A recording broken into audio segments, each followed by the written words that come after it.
The first steam locomotive built in the United States was built for the Charleston to Hamburg Railroad. Now they had to go from Charleston through Hamburg, which takes you through marshy land, up into the hill areas and stuff. There's all sorts of obstacles they had to overcome, and they had to do it by the seat of their pants. There was no technical manual on how to do this. But the 130 something miles from Charleston to Hamburg made it the first railroad in the United States to carry passengers, trade goods, and the U.S. mail, and the longest railroad in the world at that time. Ran from Charleston to this little town of Hamburg, and everyone was happy.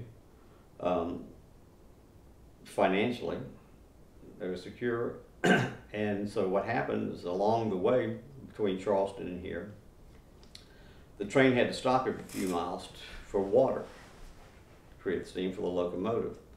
And so as you drive from here to Charleston down the back roads, you'll run across a little town about every 7 or 8 miles, and that's the reason those towns are there. Those towns sprang up because of just that.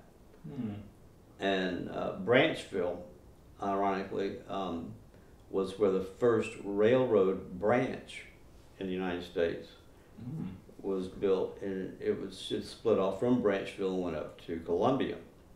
But it's not named after that railroad branch. It's actually named after someone named Branch. So, now the town of Aiken was a stop along the way. It wasn't even the town of Aiken. It was a village.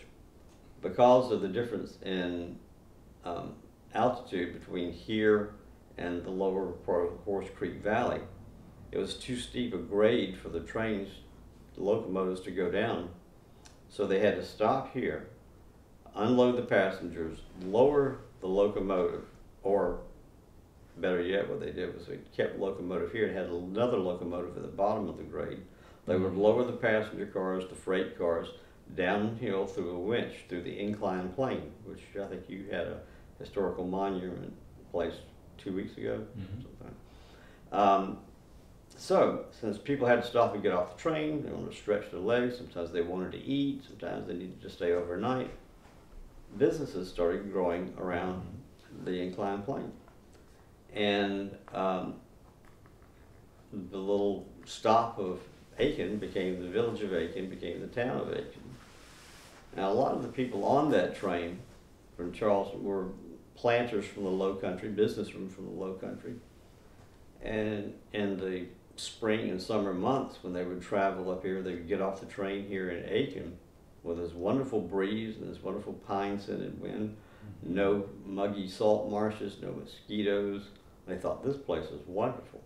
I'd like to bring my family up here for a week or two, see for a little recuperation, and they can enjoy the health benefits of this area. Charleston was a tourist destination long before the Northerners came down. And so Hamburg, in an offhand way, was responsible for a great deal of that.